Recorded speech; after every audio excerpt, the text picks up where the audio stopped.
Hey Scorpio, Sagittarius, how's everyone? How was October for ya? Hopefully everything went well for you guys. We're going to check out your November 1st to 15th energies, see how things are going. I have a new deck I'm using, so instead of the chakra deck this time I'm using the cloud deck. Cloud deck?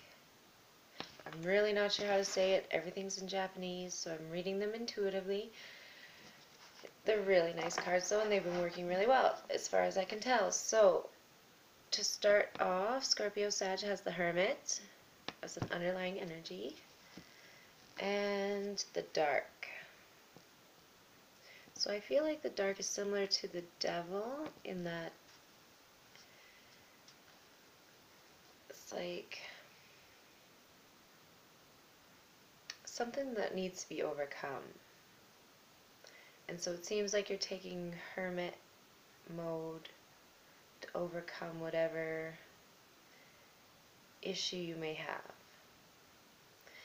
The Dark could also mean secrets, maybe.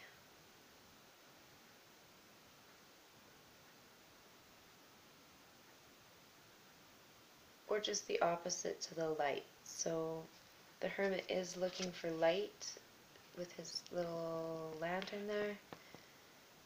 So he's searching for the light, but it feels like currently you're in the dark. So to start off, we're going to check out current situation, which is the Wheel and the Shot. So I do think of the Shot as similar to the Fool, so like jumping into a new adventure kind of a feeling, stepping out into a new adventure. And with the Wheel, it's like either a karmic thing that's coming or happening, or it is good fortune. So you're jumping right into good fortune, which is kind of great.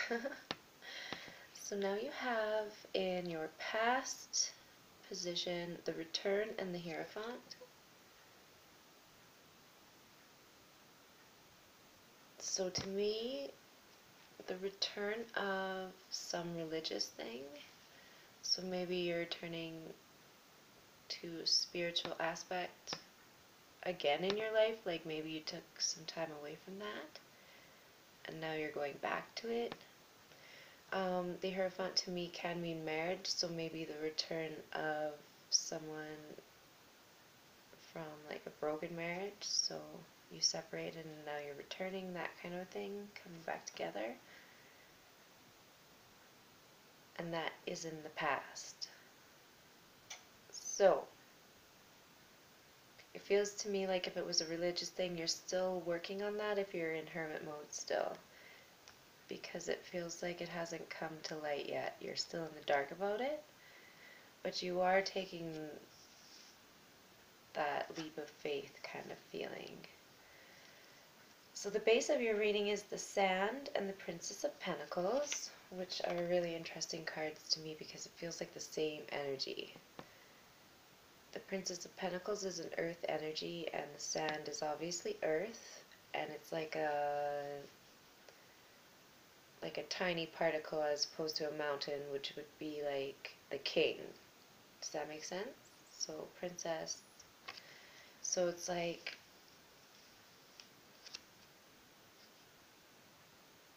a fresh start with an earth sign, or it kind of feels like the Sand, she's actually creating the mountains in a way. It feels like she's kicking up the sand and that's what is appearing. So it's a real creation kind of energy, but it's like a manifestation. And that's directly under the Wheel. I don't know why, but I put the cards down different. So the tarot is over top of the cloud deck.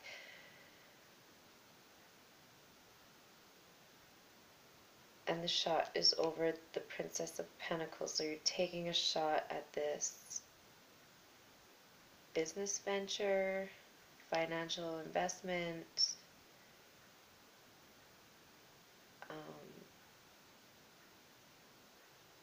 I don't know why, but the Princess of Pentacles to me also can be a younger energy that you are moving towards instead of a marriage.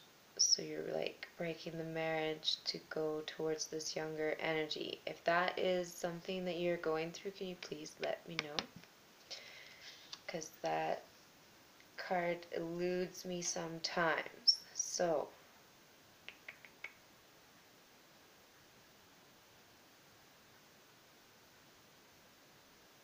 and it just feels like because the return of the marriage thing was in the past, then this is your base, right? So it feels like a new, younger energy.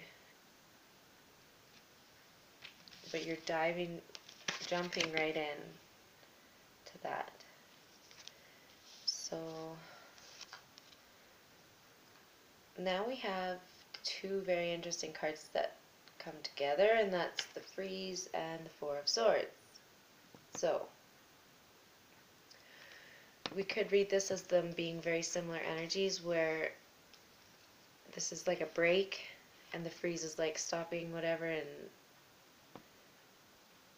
like it being frozen, that kind of a thing. Everything's frozen, stand still, that kind of a feeling. But also I feel like a really cold energy with the freeze. And then I take this card as also wanting to step out of either the relationship, and that is the crowning energy.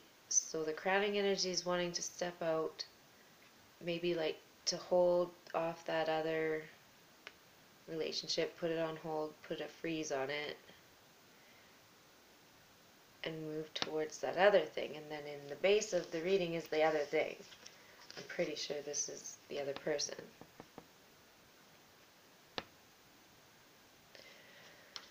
Alright, so we are going to check out the future position.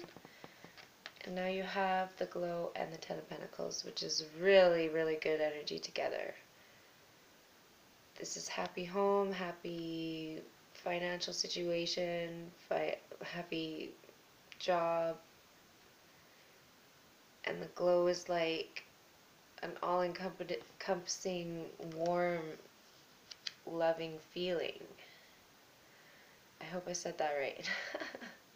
Because I stumbled over it, but it's really like an important, powerful energy that's come up several times in several of the readings. So the Glow is a really important part of right now for a lot of people. And I explained it in another video. I might as well explain it now too, because that's what it feels like. It's like when you're meditating on the light, the white light, and it's expanding, that's what I'm feeling.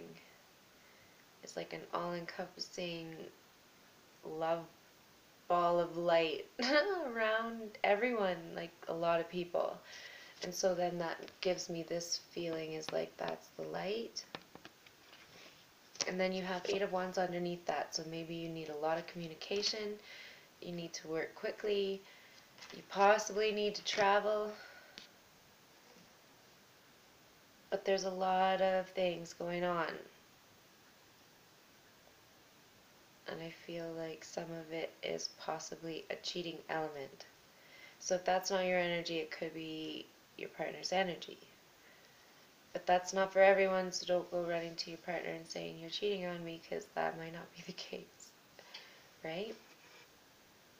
So I'm going to leave it at that, and we'll see you in mid-November, and take care until then.